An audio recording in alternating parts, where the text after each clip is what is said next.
Hi, my name is Linda Monique, and this is Uncommon. Uncommon is a production by Neuralle, a full-service digital agency. If you want to grow with a premium agency and have the ability to work with Jordan directly, then learn more at neuralle.com/media and request a callback. That's neuralle.com/media. My name is Jordan Michaelides, and I'm your host on a show where we dig deep on unique individuals. If you like the show, subscribe. We would love that. It gives us a lot of support and helps us keep things going as well. You can always give us a nice little like, which is always useful. Show notes are down below, just in the comments section. You can also find a link there in the description. It's neuralle.com/podcast for all previous episodes. If you want to listen to the audio, if you don't want to be watching it on YouTube, you can find us on all your good podcast apps. That's Uncommon Show. You'll be able to find us everywhere. If you want to see behind the scenes with us, what we're doing each week, search Uncommon or at Uncommon_show on Instagram and you'll find us there. But what can I say? Thank you so much for checking us out, and let's get into it. My guest this week is Linda Monique, founder of Almo Milk and Cream, the agency. I think this will be a very interesting chat on food and beverage innovation in, I guess you'd call it, the non-dairy milk area. So Linda, welcome to the show. Thank you for having me. Really exciting. It's so funny like doing this research and thinking of openers and stuff like that. You've got a lot there, which is intriguing, but I've got to ask, Silicon Valley, the series. Oh, yes. Who's your favourite character? Oh, my goodness. What a tough question. The one that ends up in China and never comes back. Eric Bachman. Eric Bachman. He's a brilliant comedian, by the way. He is brilliant. I would love him to be a part of my team, because sometimes when you get too serious, you just need someone crazy like that just to really, balance you out. That I love on that show. There's a scene where, so I think it's at the end of the first season, where they're screwed because they're about to present it like the equivalent of TechCrunch, right? Yeah. And someone has come up with a better design for the algorithm to process something, and then all of a sudden they talk about how they would jack off the entire room of dudes, and then it convinces the guy that actually the way to construct the algorithm is decentralized. Yes. So it goes from the middle, and they call it middle out. Yes. But just the way, that scene to me is an iconic Silicon Valley scene, because I feel like it highlights the Aspergeriness of the industry and how intense people can get about nothing. Yes. If that makes sense. No, it does. But Silicon Valley for me has been entrepreneur's therapy. It's something that I completely connect with, and sometimes we create this bubble around entrepreneurship and we make it seem so glamorous, but in fact everything that's happened in Silicon Valley, everything from branding to just competition and ruthless, ridiculous, brutal, horrible stuff happening, it's happened to us. So I'm oh my God, Silicon Valley, connecting with that. But it really has articulated that stuff so well and documented the little minutiae of running a business and the pains of having run a business. We were chatting before in the kitchen about backgrounds. It was really interesting reading about your first job at the age of 16, working at the Polish deli. My God, you know too much about me already. Yeah. I know a lot. Now, what is the thing that what nostalgia do you have the most from working at that deli?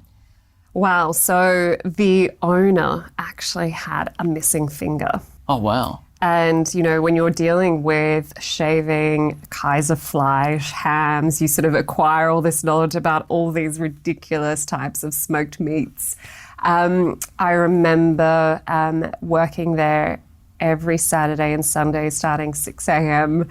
on weekends at the Victoria Market and just praying that I would not chop off my finger because I was so exhausted. And I think it's just, to be honest, it was a really great time for me because you get to connect with customers. Yeah. You create sort of an elegance to serving customers and connecting and talking and building relationships, but also the knowledge of meat. It was ridiculous. So you could ask me any type of meat, smoked meats. I could tell you about how it's made, what to use it in, everything from ham hocks to double smoked Russian ham. It was ridiculous. It's so fascinating about how those Eastern European countries and cultures, how much like preserved meats, like you can tell it's such a cold environment and that the preservation of meat is absolute paramount. Maybe I should write a book about, just preserved meats. Preserved meats. Eastern Europe, like a tour de jour of preserved meats in Eastern Europe. That was one of that's the thing I enjoyed probably the most in Eastern Europe, was all the different types of meats and whatnot that you could try out. I've got to ask, is there a particular preserve or tinned something that you love the most from those Polish, deli shops? Like as an example, in South Melbourne, when we do go maybe once a month, we love going past. We love that the lady has dyed her hair red in classic Polish fashion. You buy I think it's like mackerel, the jar of, yes. Is it mackerel? Yeah.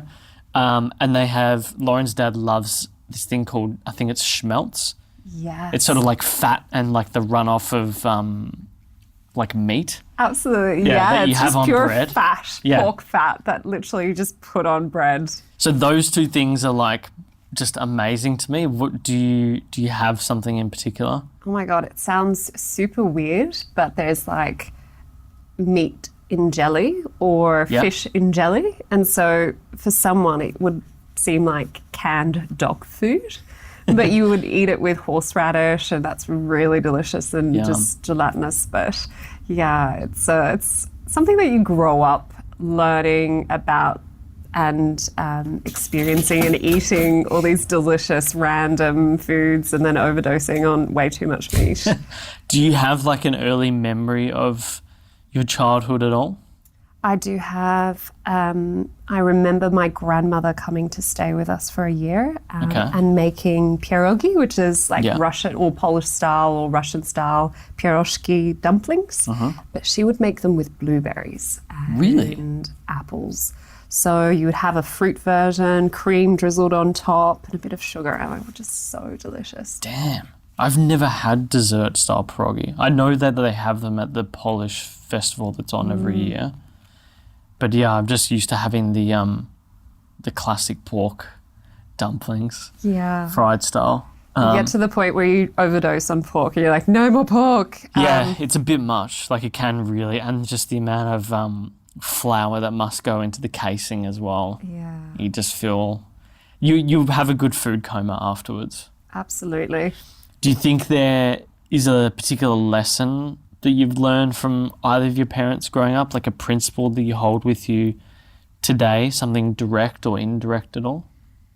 Value every cent. So obviously migrant background, starting from nothing. My parents both came to Australia, and I'm sure there's so many listeners that had parents that came to Australia with, $20 or $500 in their pocket and basically started from scratch. So valuing money, even that dollar, working for money and appreciating every dollar and everything you own.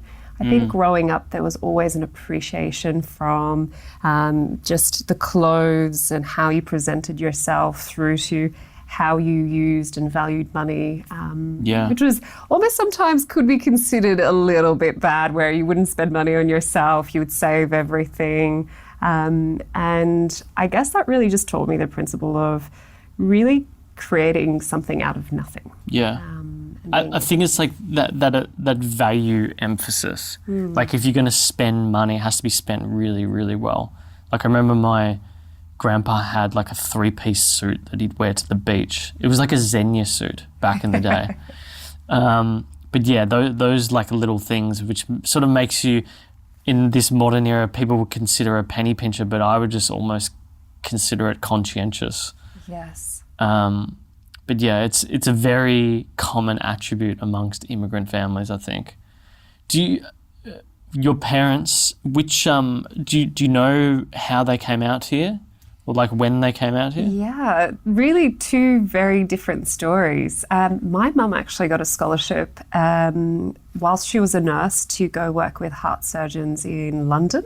Okay. And the first cardiovascular surgeons that were doing heart transplants. So all of a sudden my mum got a pass out of Poland and could travel, and eventually escaped to Greece and ended up meeting some Australians that were a part of the embassy and basically said, Gina, we need some nurses in Australia.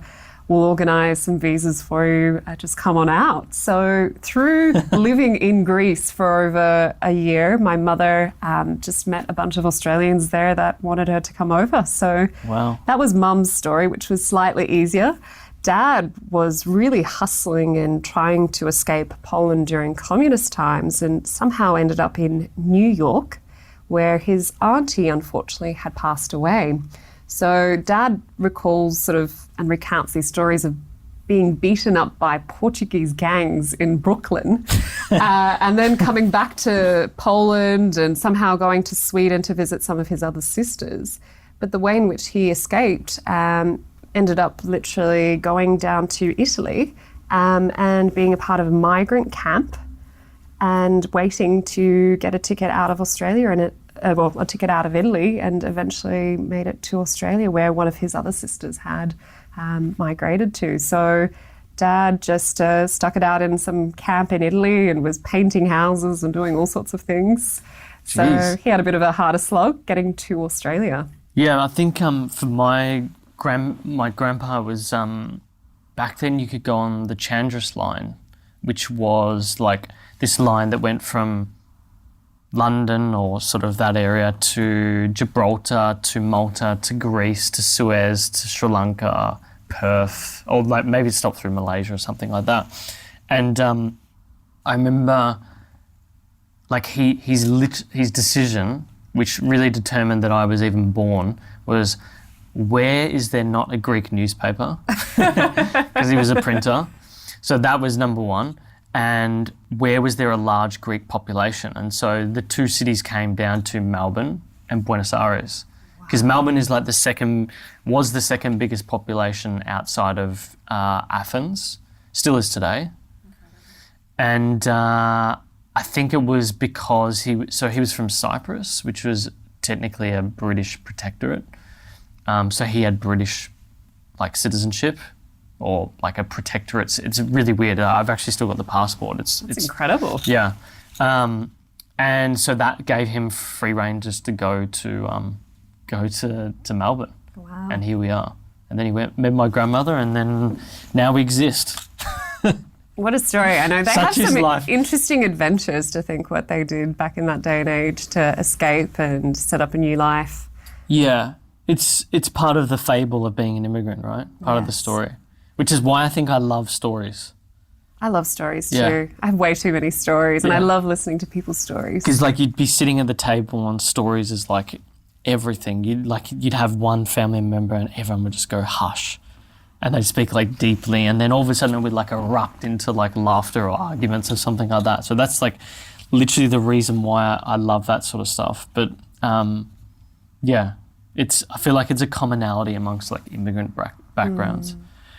I know you studied or you went to high school Genazzano, went to Melbourne Uni for marketing. You went on this exchange program in Milan and London, which is probably what sparked that curiosity for food and food design in particular, I think. And then it was, I would say, probably being a contestant on MasterChef, which really accelerated that, because you probably would have learnt then and there that hospitality isn't your thing, and food and beverage design is maybe more for you. It's an interesting one. It's a love-hate relationship with hospitality. and something that's always been in my blood from apparently grandparents who worked in incredible hotels as waiters to my dad. First job was hustling at the Hilton, which is literally around the corner here, the old Hilton Hotel. Oh, right. It's now the Pullman. Having parties with Elton John and being the head barman and catering for these Jewish events in Elstonwick in the day and age of the 80s and 90s. Hospitality has always been in our family, and that way of serving people and creating. And so I think cooking and combining that love of hospitality just came so naturally. But MasterChef absolutely threw me into this whirlwind of food, cooking, restaurants in Melbourne. But it was actually a real dislike for how the industry was run. And we're going back now. I was 21 at the time. Just a real disconnect with, obviously, how restaurants and organisation, essentially, is run, and sort of the lack of respect, lack of values, overuse of drugs, and just abuse in general. I thought, this is not a sustainable career, especially being a 21-year-old female. This is not going to end up being anything that I considered a dream. No. I mean, I worked in hospitality for years. I remember I wanted to be a sommelier. And one of the first interviews we did was with my boss, Angie, from the press club. And she was the one who really taught me about service. She would call it like philotimo. Philotimo in Greek means like humility. And that was sort of one of the first experiences I had in hospitality that taught me about that. But by and large, if you look at the industry, like, you don't meet many people that are there past the age of 40. You don't meet many, like, most of the staff are casual staff. And you have a core of like 30% being full-time, and they're a bit older and they've been in the industry for a while. But by and large, most of like casual staff that are brought in for seasonal stuff. It's not like the Italian waiters that had that as their entire career, and you'd see them grey-haired, serving, and it's very few and far between. It's only at like really restaurants that would have like a hat where you would expect that. So like the Press Club was one of the few restaurants I worked at where the bulk of staff were full-time career hospo types, and most of them were over the age of 40 and like really well seasoned. But even then, like the chefs, just the pressure on the chefs is insane, the hours they would do. That's what I found interesting about all this stuff that happened recently with George Columbaris and how they got caught out. They self-reported about the monetary issue that they had where they weren't paying people the award. But I was just thinking, like, the entire industry is based on that. Like, Absolutely. Have you ever met a chef who worked 30 or 40 hours a week only? Never. Like, they do 80 hours and they're on salary. It's unbelievable. Yeah, so, the whole industry is pretty wild. Do you remember, like, your first early moments of experimenting with food at all? Yes. I was doing some baking for a school bake-off, and I wanted to make toffee. I knew that was such an Australian thing, there's toffee with sprinkles on top. And I thought, okay, well, it's sugar, it's water, put it in a pan. Clearly didn't know the process, let it boil for a little bit. And I got this white syrup. And of course it didn't set, and so it was an absolute failure. But there was this curiosity about, well, why did it actually fail? What is cooking all about? And I think it was just curiosity of observing, watching food being made. Even when I was working in hospitality jobs throughout university, I would always watch the chefs, look at how they were creating food, and I would just simply observe, experiment, fail a few times, and then be able to really make something amazing. So it was just through high school, but funnily enough, my mum's like, don't even study home ec.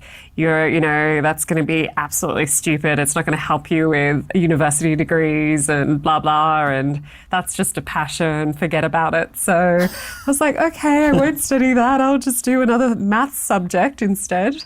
So I ended up taking like 3 or 4 other subjects that were more science and maths focused, which is really bizarre. But that probably did help build an awareness of what it takes to make something, if that makes sense. Like, I feel like that mindset of having procedure would probably help with the eventual design of food products later on down the track. Well, actually, I would almost consider it a formula. It's like I won't say a maths equation, but there is ingredients, there's a percentage of proportion where you can experiment and play with, there's limits to those ingredients. Then there is a method, and generally if you can figure out the rules, you can start to really experiment and create and innovate and add creativity into cooking. So even when I cook, I never measure. Essentially, generally, aside from baking, where sometimes it might have to be absolutely precise, for any dish I will always just throw things in, and just based on taste, or visually seeing what I'm actually adding and looking at the consistency, I can tell if something's going to be good or not. Yeah, I think I can sort of see, as you've gotten into food and beverage innovation, that something like that would have really, really helped, because it does have to make you aware, if you know what I mean. Like, you've got to be aware of, particularly when you would have formulated the almond milk recipe, like, and something that can then be manufactured. Yes. That would have come in handy. Yes, absolutely. And even to this day, my team think I'm a little bit crazy, where all of a sudden I will tell the manufacturer to tweak something in our formula for a 30,000 or a 60,000 litre batch. And my team's like, are you crazy? You haven't even trialed this. And I'm like, no, gut feeling, I know it's going to be fine. Trust me. So they actually think I'm sometimes slightly crazy, but it's just intuition and that basic principle of how cooking works.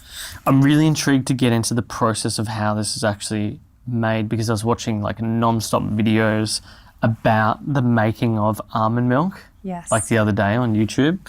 That's what I was literally watching last night. Wow. No, because it's super, super fascinating. So we'll get into that, because I think your process is quite unique in comparison to the industry standard.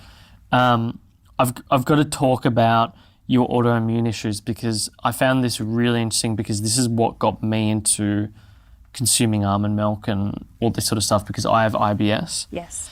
I know yours is a bit more serious with Crohn's. It's technically under the IBD banner.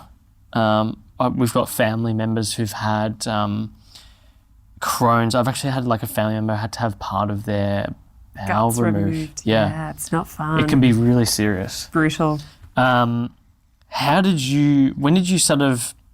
When you noticed those differences, what were the major changes that you started making to your lifestyle? Because in a lot of cases with any inflammation of the gut, it is often lifestyle related. Yes.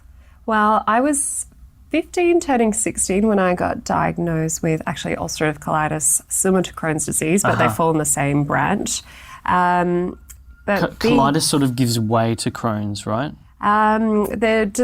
Crohn's can affect the entire digestive system. Colitis is just specifically focused on the bowel. But very unpleasant disease. Both of them, they're pretty gruesome, pretty horrific. But being a 16-year-old, I was like, yeah, whatever. I'm just told to take some tablets. Don't need to change anything.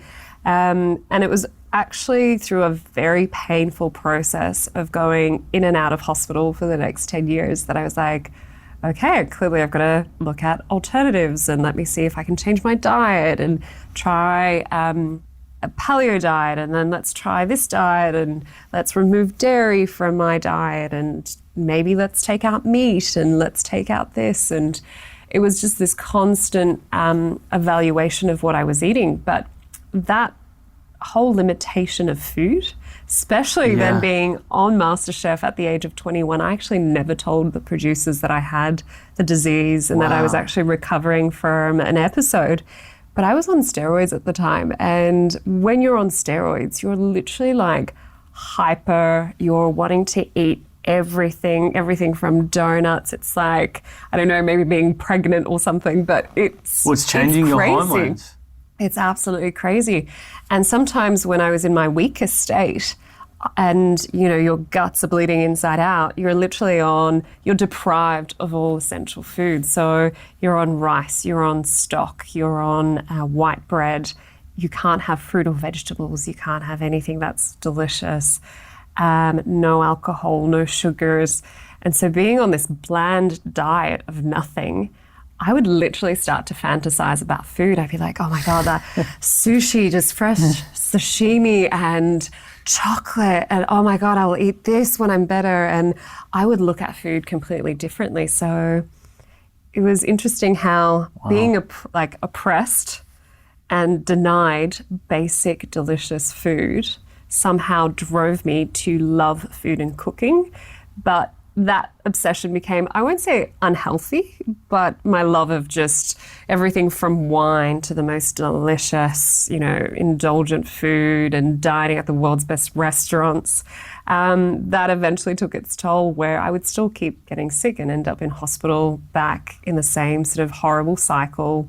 And eventually was really looking and trying to find solutions. And a lot of that came down to being on an anti-inflammatory diet, so reducing amount of meat consumed, reducing the amount of dairy, and just trying to keep a bit more of a balanced diet. Yeah. Do you find yourself mainly being sort of pescatarian / vegetarian today? Yes, so definitely, the flexitarian or majority plant-based. I love seafood, but everything in moderation. And even when I was living in London, being poor, I would just eat vegetables and tinned chickpeas and focus on a really plant-based diet. Yeah.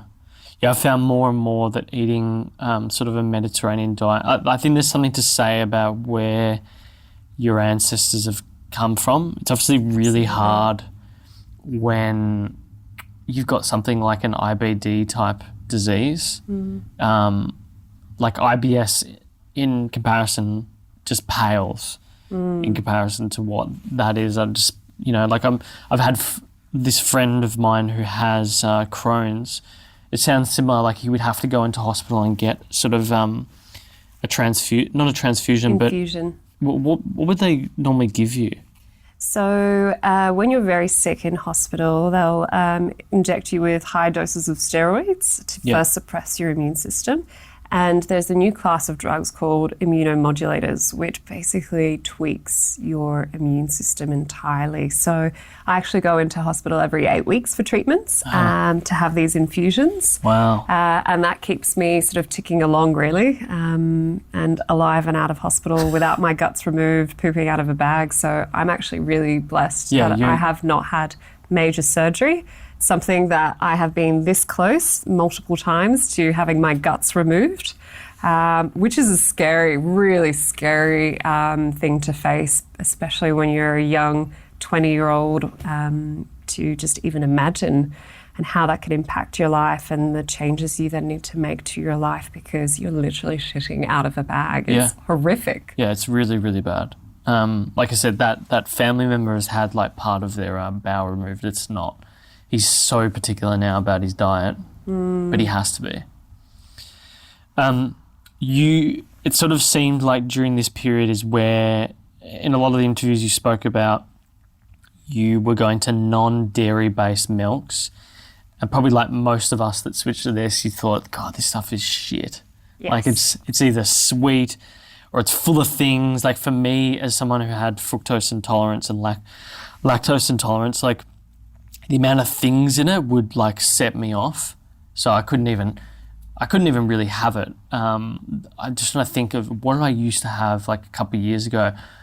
Almond breeze, but I couldn't have more than 50 mils at a time because it had it has so much stuff in there. Yeah. And then I moved to, I don't know what you think about them, but Australia's Own. I don't like that they put sunflower oil in it though. Yeah. And then now, in the last 6 months, probably I've been consuming Almo. That's why when I got the email, I was like, because next door, the cafe downstairs next door uses Almo. That's amazing. And I would always get an almond hot chocolate latte or whatever. And I was like, oh, what's the milk? Almo. And then I saw it more and more, and then I noticed the IGA up the road supplied it. So we switched to that probably 6 months ago, and it's a lot I feel like getting rid of the sunflower oil like really helped, and they obviously put a lot more binding agents Absolutely. in a lot of these mixtures, which is what sets me off. It's those binding agents. Like when I have protein powder, if they have like soy lecithin or something like that, it really like is not good. Yeah, you think you're drinking a healthy almond milk, and then all of a sudden you look at the pack and you're like, it's got soy, it's got vegetable oils, it's got corn, it's got sugar, it's got flavorings. It's got corn syrup. And it's made with imported almonds that are possibly grown in such a terrible way. Anyway, so exactly that. You've hit it right on the head. I just saw these US almond milks coming onto our supermarket shelves and going, this isn't almond milk, this is just full of crap. Yeah. We've totally bastardized the health food industry, where people actually think they're doing themselves a favor drinking almond milk and drinking soy milk, but yet actually don't know how it's made, what's in the product, what's in their almond latte. Yeah. And it's like, guys, why are you even drinking this? But look, we are so time poor in this day and age. We assume, we read an article, we'll then jump onto almond milk, or we'll jump onto eating high protein diets, but not actually understand the impact or the quality of what we're consuming. Yeah, it's sort of, to me, it was like the low fat thing in the industry. You know, like how everyone got into low fat, and then most of the low fat is just stuffed with sugar. Yes. To replace the calorie. Like in food design, you've got to replace the calories somehow. Yes. It has to exist to make this thing work. Yes. So to me, it was like a big aha moment. I'm sure you would have had the same. So it had me thinking, how does someone go from looking at this stuff in the supermarket to experimenting in your kitchen? And what did that first experimentation look like? It was interesting, but I actually sort of skipped the kitchen part. I ended up going to a company called Dairy Innovation Australia, which was a government-funded dairy-focused plant, and literally went to speak to some food technologists, handed them a bucket of this beautiful almond paste that I had gotten my hands on, and said, guys, we need to come up with a really premium almond milk. I want more almonds. I don't want any other ingredients, just keep it as clean as possible. And I want it fortified in calcium. So what does this formulation look like? And so we started dabbling. We created 6 or 7 different variations. We tried different ratios to understand the sensory taste and sort of the nutritional profile. And eventually got to a formula that absolutely was just spot on, incredible. And that's how Almo was made. So it wasn't so much experimenting in the kitchen. That's interesting. Because a lot of people get into almond milk, oftentimes just start soaking their almonds and making it at home, which is like an exponential compounding of the waste associated with almonds. So not only do they require massive amounts of water to make, you're then soaking it in water and then chucking out what is left of the almonds, which I find really interesting about your process. You make a paste of almonds, so using the whole thing. We crush them down to the point where they become liquid. Yeah. And that's the biggest difference, is actually people that drink almond milk don't actually know how it's made. Often they think we just throw almonds in water, blend it, and here's this magic sieved out almond milk product. But what ends up happening is essentially activated almond milks count the water they soak those almonds in. So when you read a 10% activated almond milk, you're not actually drinking 100 grams or 10% almond content. You're drinking closer to a 2 or 3% almond-based product. Consumers don't know that because both the water that is counted as part of that percentage and that pulp that gets disposed of is so environmentally unfriendly that yet consumers think they are drinking something that's sustainable and something that's really, nutritious. You have a serious marketing opportunity there. Like, I can see it already from a video campaign perspective. You could do a wild campaign that really triggers people's imagination as to what actually happens with, because like I said, I watched videos and videos last night of how almond milk is made, and I cannot get over how much is wasted. And it's so inefficient. And that's a scary thing, but I have for the last 3 years been trying to figure out how we actually communicate that to our consumers, because it takes a little bit of time, and right now our attention spans, even on Instagram, are less than 15 seconds. How to communicate such an intricate and detailed message is one of our biggest challenges right now. Yeah, it's got to be super overt. I can see it already. It's sort of like waste. You do it like a campaign similar to. Do you remember, like, you'd watch DVDs and you wouldn't steal a handbag? Do you remember that fucking cheesy? Yeah.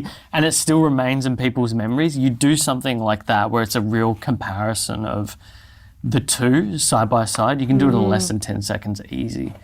Might have to get your consulting expertise on this one. Oh, 100%. Like, I can see it already, and I can see it. It's one of those things where it is just not known by people, but it is so, like, the market is getting bigger and bigger each year as more people move to almond milk. Absolutely. I mean, I know there's oat milks now. People drinking oat milks at cafe and whatnot. So you've come up with this mixture. You've got it. Now you're thinking, you've been working on this for 18 months. You want to launch the brand. How do you come up with the name?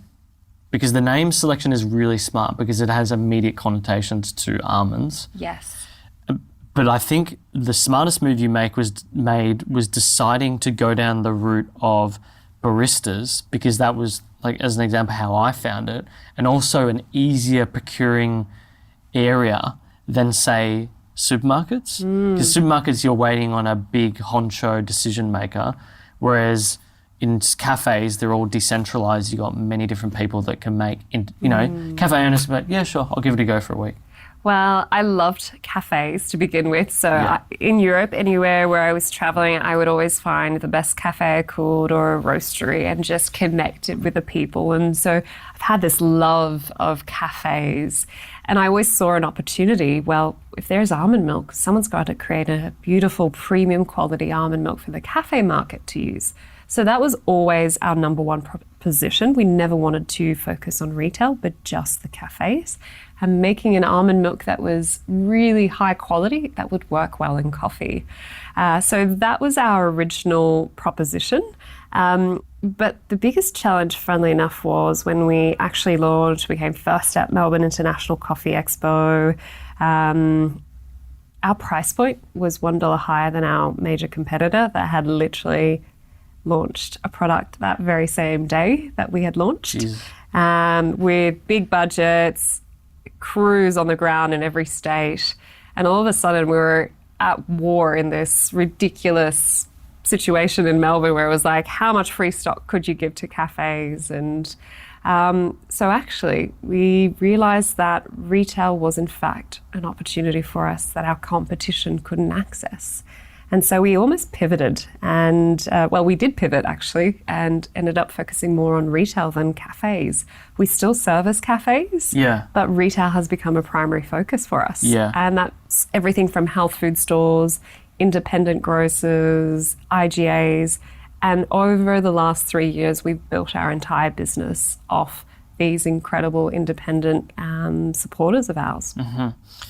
The name?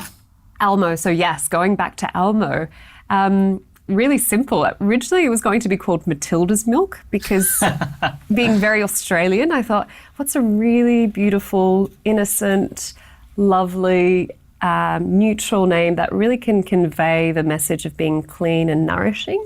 And for some reason the name Matilda, just Matilda's Milk. Do you have a friend named Matilda? No, but maybe I did when I was younger, some imaginary friend or, I don't know, I think Matilda has just always been this beautiful name. But Almo, I watched that amazing Australian comedian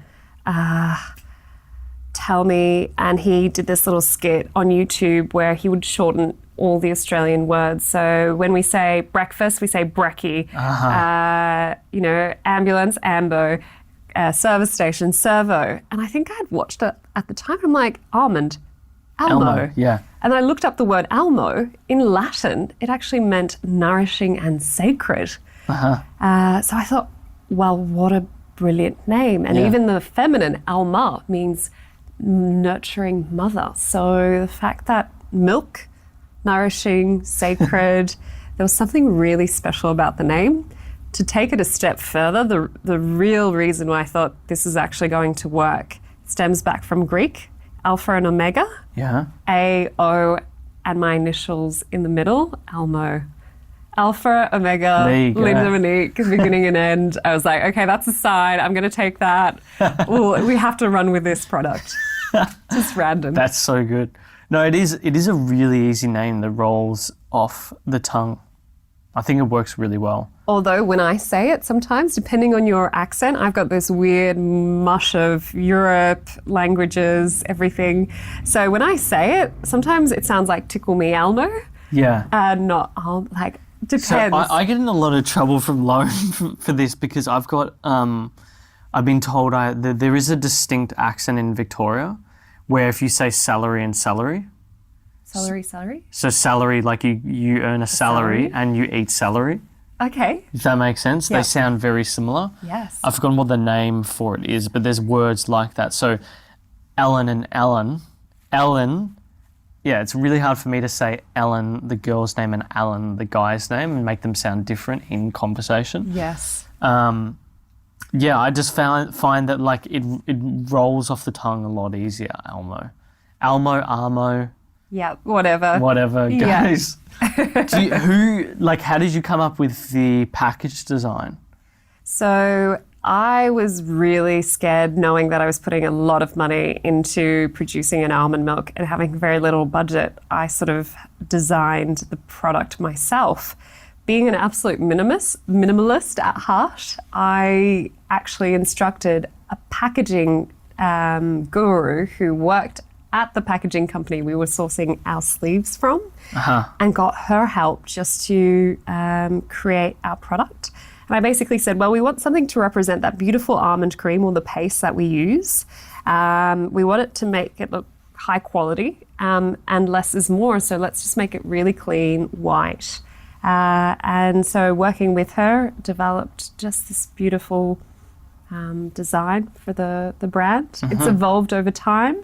And now I work with an incredible graphics designer called Chris, and he just really helps me bring to life all these new products. And I think we're going to go through another rebrand next year or something really kapow. Yeah, you have to do one of those every out. 2-3 years, new website. Like it's just that cliche, right? Yeah. You have to, I mean, we're doing our website refresh at the moment, but it's just a standard thing in the world of design, unfortunately, but it is also the end product, so you've got to be doing that. Constantly refining, adapting, redoing. So you've launched the product, you had great success at that coffee exhibition. I think you won an award there. So you've launched the first year or so, you're really having to work as a consultant or through your agency on top of doing this, like we all do when we first start out and we haven't gotten funding and we're sort of just door knocking, as you said in one of your interviews. What were those first 2 years like for you? They were really brutal in the sense that I began Almo and I had almost, I won't say wasted 12 months, but before the product was even launched, there was no manufacturer in Australia that could manufacture our product. That's right. So almost living off scraps and dedicating so much of my time and focus to launching the product, and it just wasn't happening. By the time I actually did find a manufacturer, I needed to both fund myself and get a job just to pay for it. Obviously double the cost to what I imagined. And it was a really scary leap of faith. And so I was working a full-time contracting role and hustling after hours, lunchtimes, on weekends, sitting at cafes, delivering samples. But I've always been a bit of a multitasker, like juggling lots of things at once. And so it was a real challenge to begin with, but really the most daunting thing was actually leaving that full-time role to focus and dedicate my time 100% on the business. And that was a really lonely journey. And I realized quite quickly I needed to find a community. I needed to find mentors, people that could help support, and also an environment to work in. I was just hopeless at working at home, just mentally not healthy for me. And so I found a co-working space. We're at the Commons. I joined It's a great little spot. entrepreneurs organization. There was an Accelerator program, so that was fabulous. And even this year, I've been a part of a program called the Marketing Academy, which has been life-changing. Wow. Yeah, and Dan Monheit, who runs Hard Hat, which is sort of like one of the biggest independent agencies here in Australia, he's been part of EO for quite some time. He's saying like it's really, really useful. And I feel like he said you have to have an invite to get into it or something like that. Entrepreneurs organization, you need to be at least making US $1 million. That's it. Yeah. But they do have accelerator programs for early stage startups. So if you're making more than $250,000 US, you can apply for the program. It just means that you've already validated your business and you're figuring out how to scale, and you need support on how to scale that business. So there's definitely different opportunities there. Yeah. For early stage. If you think about, you've launched this, you're scrapping away, you're telling your family at Easter, Christmas catch-ups. When was the first family catch-up where you realized you could stop people were really believing and seeing the method behind the madness and the results, so to speak? I don't quite know when my family really believed in the product. I think they've always been supporters of what I have done, but I have taken on so many roles, had so many ideas, ambitious projects on the run that they're like, yep, whatever, it's just another thing and who knows. But I definitely think it was probably the realization when I had won Telstra Businesswoman of the Year award here in Victoria, and my parents came along and they're like, oh, okay, she's actually doing sort of working. She sort of knows what she's doing. Fuck, that is so funny. Yeah, it's interesting. My dad has always been a real supporter, and even hustles. They live now out in Woodend, and will still deliver almond milk to the local cafe in Woodend, Milko. That's gold. And it's just really brilliant. So I remember when the thing from my parents is when we interviewed, there's some more water there, by the way, if you want some. I just like holding glasses, design, aesthetic, no. And I think it was the interview with Jeff Kennett, and they were like, oh, this is actually a thing. It's not just some little hobby that his latest project, it's actually turning into something. And it's so funny when that's when you know, because your family is so raw and honest with you. Yes. Friends will just tell you, oh, yeah, it's great. What you're doing is fantastic. And then they just go home and they're like, oh, fuck, I don't know what this person is doing. If you come from a migrant family, it's either you've got a corporate career, you're a lawyer, you're a doctor, you're something. But if you're doing all these little random things what is it that you're doing again? Is that a job? And they're always saying, are you sure you don't want to quit that job? That job's a very good job. You get paid very well. Super. Security. Yep. Yeah, so I can imagine those first years would have been like that. I found it interesting reading a few of the interviews. You're responding, obviously, to an email or written interview. You're answering emails at 10 p.m. on a Friday night. This is sort of the standard of running this sort of business. I'm going to ask you what your day-to-day is like, because you've been asked it a million times and we all know what it's like running a business. But I guess I'm curious, for you running a business, what do you love the most about having a business versus working for someone? There's no doubt that working hard is part of it, but having that freedom and flexibility is what I love the most about it. Yeah, I guess freedom is an interesting concept where you might find freedom in a corporate role, but you might find freedom running your own business. At the same time, you're almost tied into a business. You've invested your own money into it. It's a much harder escape, let's say. And so you have different shackles with running your own business or working for someone else. So it's a bit of yin and yang in that sense. But funnily enough, when you talk about what does your day look like, my day really is how I design it and how I decide to manage it. And to be honest, it's actually not what most entrepreneurs or what you hear as a successful entrepreneur in all these business books where they're up at 6 a.m., they've got routine, they've got structure. I really just wing it. I focus on figuring out what my energy is doing, how I'm feeling, if I need to step away from the business and just stop and reflect and disconnect from it a little bit. And then there'll be periods like the last 6 weeks. Every weekend I have been working at some show or overseas in China at a trade show, and I have not stopped. But I didn't set my alarm this morning. I got up at 8:40, I think it was. Ooh, it's nice. And, generally it really varies. And I actually don't mind that, but that probably suits me and my style and my routine, or not really having a routine, going, right, you know what? I just actually feel like going for a coffee first to this cafe around the corner before I step into the office and actually meet my team. Yeah. And I make that decision, even though my team's already in at 8 a.m., I make that decision based on how I'm feeling and what I need to do to be my best self when I walk into that office. And I love that about having that freedom through the business. I feel like you work better. Like I just, if you feel one morning, look, I need to sleep in, and then I'll actually work better throughout the day. That's what's so good about it. Yeah. And being able to just go have that coffee, unless of course you got meetings or interviews. Absolutely. Okay. And that's like, I've actually got to be somewhere. I got to be here. Yeah. And then that is the one downside, I guess you could say.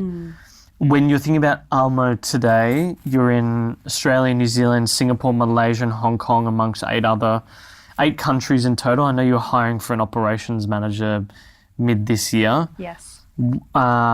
You really got sort of 2 ways you can think about 2020, it seems. It's expanding product or expanding markets. What's on your mind for the next year or 2 in particular?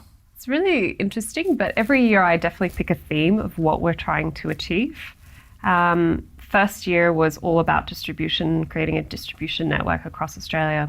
The second year was all about moving manufacturing to Australia, so there was no chance of creating new products. This third year has all been about creating new products and expanding our range. And the fourth year, essentially, even though we have been growing overseas and into overseas markets, the fourth year is really about ramping up marketing. So bringing that educational awareness and continuing to solidify what we have been doing and getting that message out there.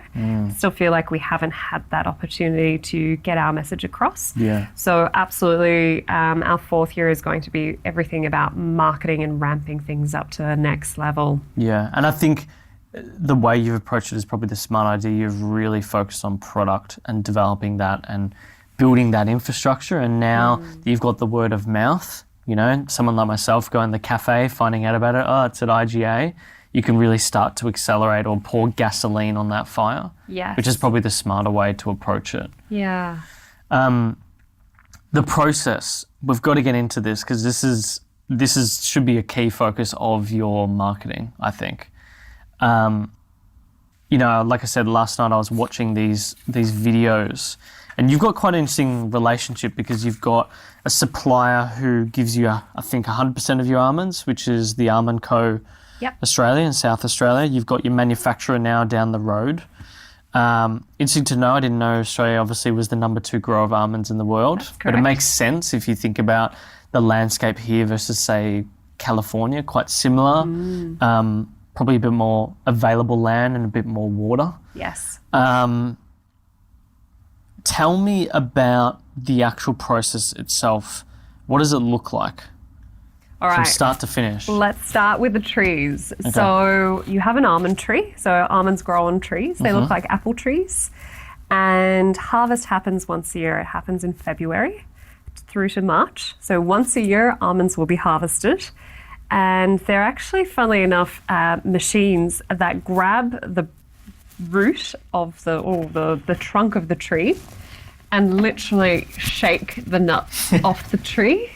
They fall down to the ground, this beautiful terracotta sand, and all of a sudden a vacuum comes along to sweep up and vacuum all those almonds. Now the almonds actually have two shells, so they've got an inside husk or a hard shell and an outside husk. And so the next process is allowing those almonds to dry out a little bit in the sun. And they go into a facility, which is at Almond, and they are de-shelled and de-husked. And those almonds are basically stored for the next 12 months to supply not only Australia, but overseas markets. And they're basically de-husked and de-shelled whenever someone wants to buy these products.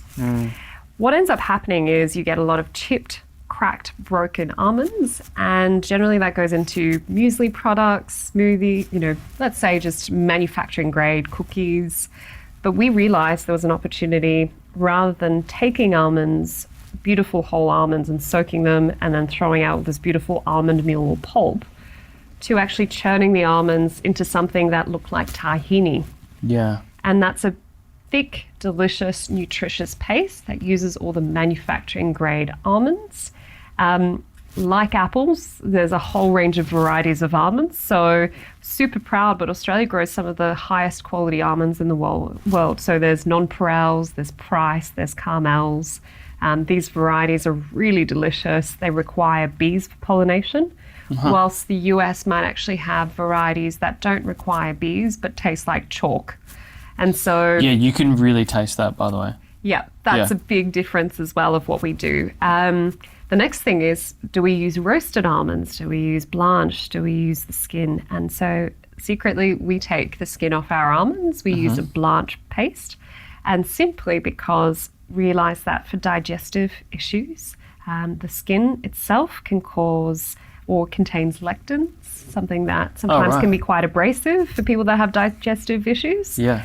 But also using the almond, just a blanched almond, it creates a white, luscious milk when you pasteurize that with water and calcium and salt. So that's really interesting. That's another little secret. So sometimes if you pick up an almond milk off supermarket shelves, I guarantee you it's natural almonds with the skin on, which is a bit and also roasted almonds as well, which might not actually have the nutritional benefits of a natural, delicate almond. Well, because I was wondering that. Why doesn't Almo give me digestive stress? Because it has xanthan in it. Yeah, as a binding agent. 0.01% of xanthan, which a tiny amount. Is simply to stop that beautiful cream sitting on the bottom, not so much to thicken it, but simply to stop it from completely separating after 6 months and solidifying on the bottom and clumping. So I've had lots of, those sort of, like almond milk co was another one I had, and it was similar, but it would still give me issues, and I was like, why is that? And I think it must be the skin, because lectin is high in sorbitol. Yes. So lectin is also sometimes used as a binding agent in certain products. Yes. So that would make a bit more sense. That would be one reason. The second reason is when you're drinking a fresh almond milk, it's actually not safe for pregnant women, those with autoimmune conditions, children even to consume. The reason goes back to those almonds dropping down on that beautiful sand where there's kangaroos pooping, there's bugs, there's you name it. So almonds naturally contain low levels of things like E. coli, salmonella, aflatoxins. And when you throw an almond into water, you're basically germinating any bacteria in that water and soaking it. So after 48 hours, you've already got almost a higher level of bacteria. And then that's why almond milk goes off so quickly when you make fresh almond milk. It's a real interesting insight where people go, oh, I want to drink fresh almond milk. But at the same time, it's actually riskier. And sometimes you might not trust the barista that's accidentally left that bottle for 3 days or 4 days, and it's actually gone off and it's curdled and it smells funny, but baristas don't notice that. So that's they don't bother to check. Yeah, so that's another reason why we decided to create a long life product that was actually safe for those with autoimmune conditions, women breastfeeding, pregnant women and children. When can we see, I don't know if you are at the moment, but are you stocked in Coles or Woolies at all, or is that going to be happening? Funnily enough, we are both actually. So Woolworths, we're in 50 select stores here in Victoria, and funnily enough, we're working with Coles Local at the moment. Okay. So there is a new branch of Coles, which is more of a local focus. Yeah. And through our distributor, they've managed to get their hands on Almo, and it's sitting there on shelf at Coles Local. I think there's one in St Kilda. There's one somewhere in the eastern suburbs, I think in Hawthorne, Taronga maybe. Do you know, I saw recently there's a Coles opening at the top of Burke Street, not far from where we are here in East Melbourne. And it was going to be an express, but I think it may be one of these new... Is the new local thing sort of they have more organic food and stuff like that?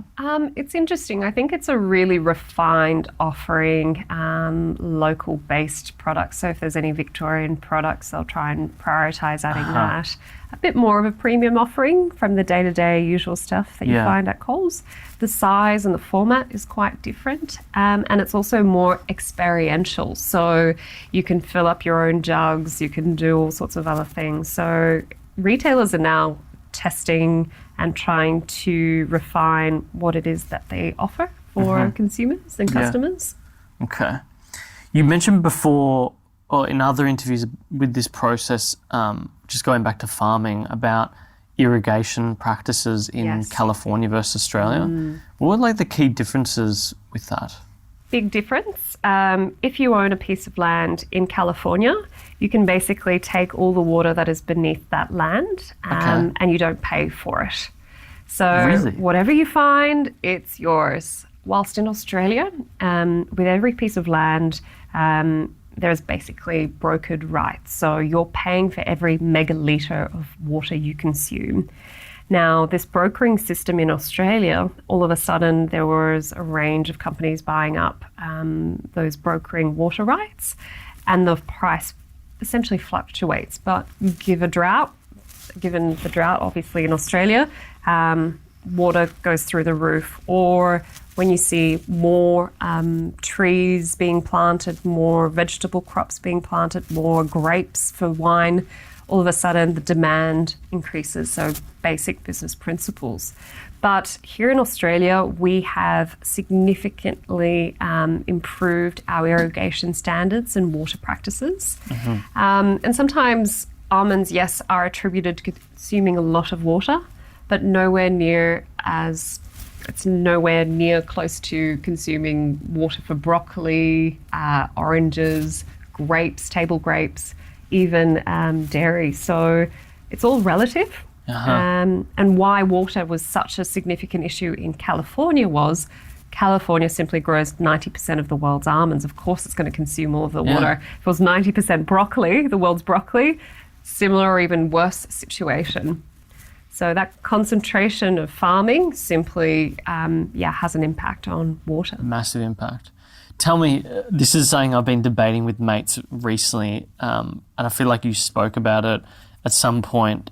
For people who go from dairy to non-dairy milks, is the debate of soy versus almond.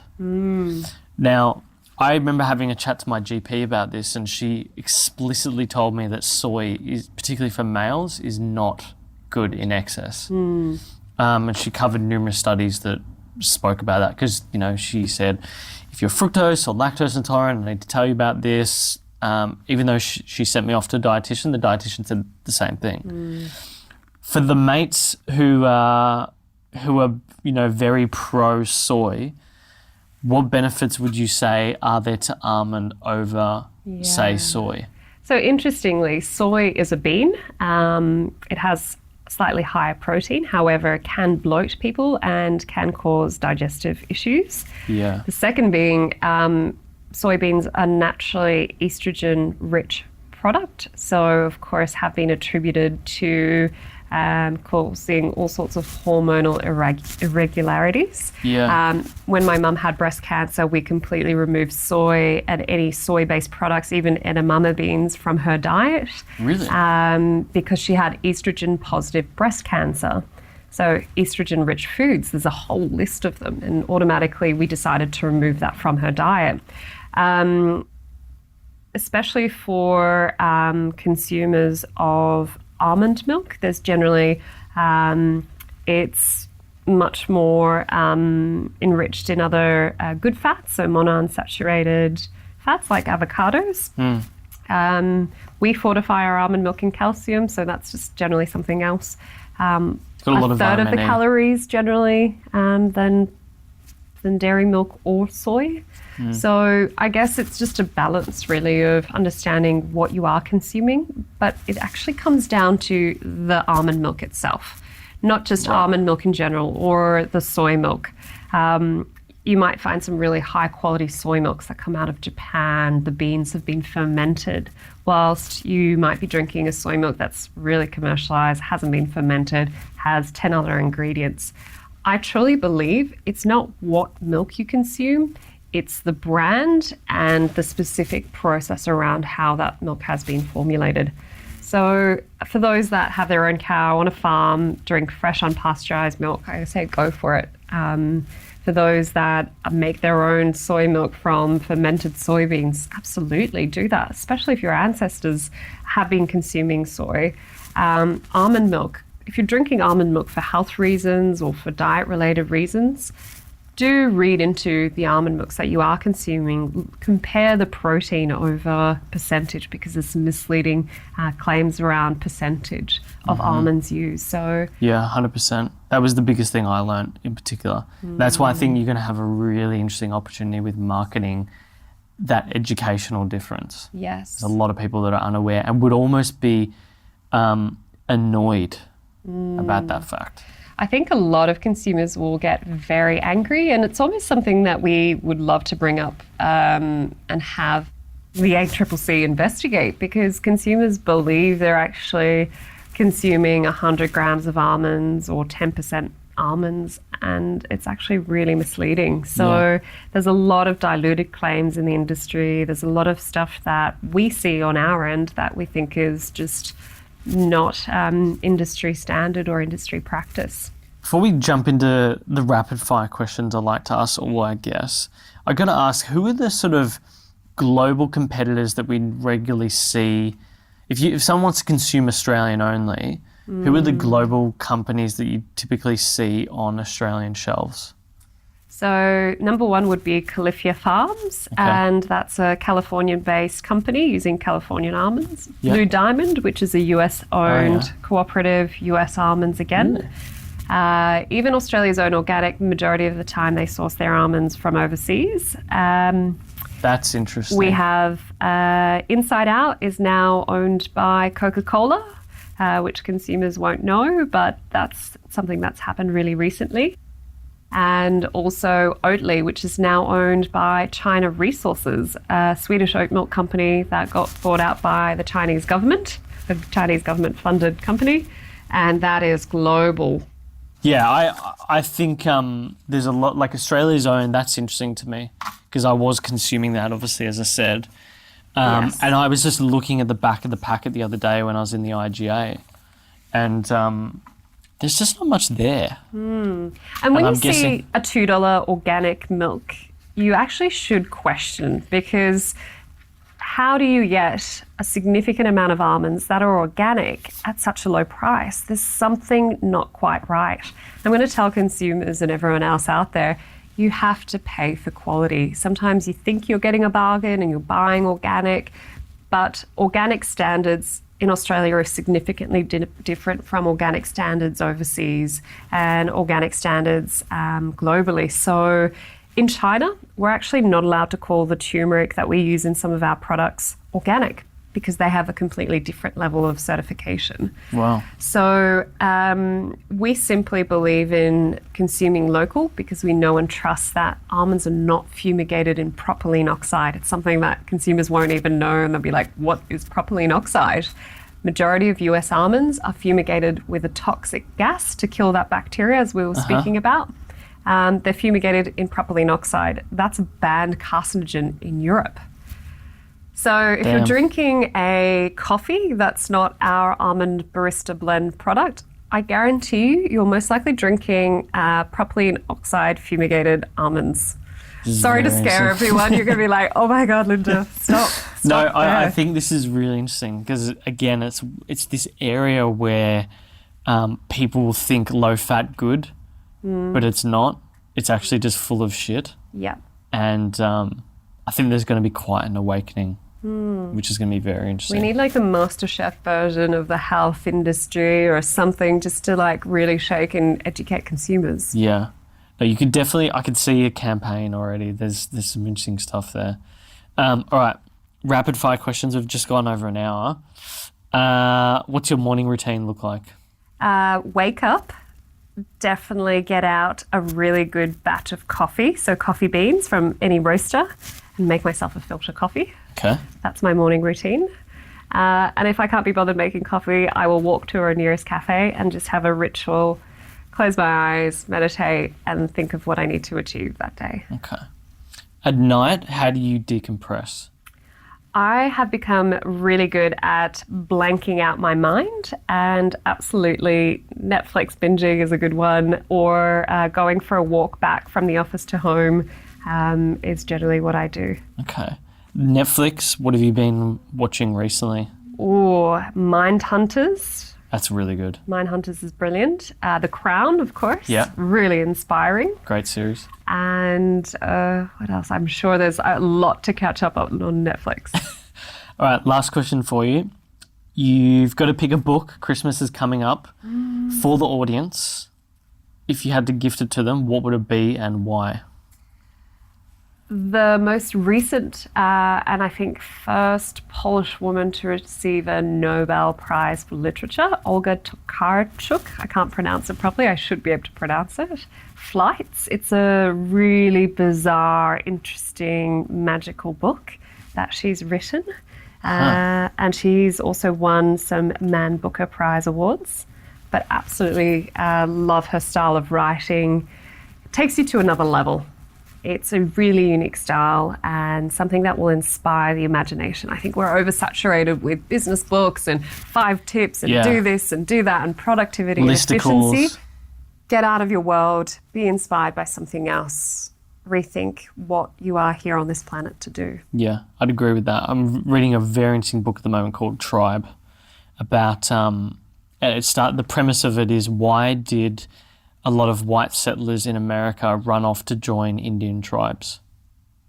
Ooh, why? And well, the reason is community, predominantly. Yeah, so I'm getting into that at the moment. But it's actually by a writer who used to do like war documentaries, and he speaks about the parallels between a group, like a platoon being a tribe, and how a lot of the times when these soldiers come back from war, the reason they have PTSD or issues is because they're no longer with their community or their tribe, and they can't deal with it.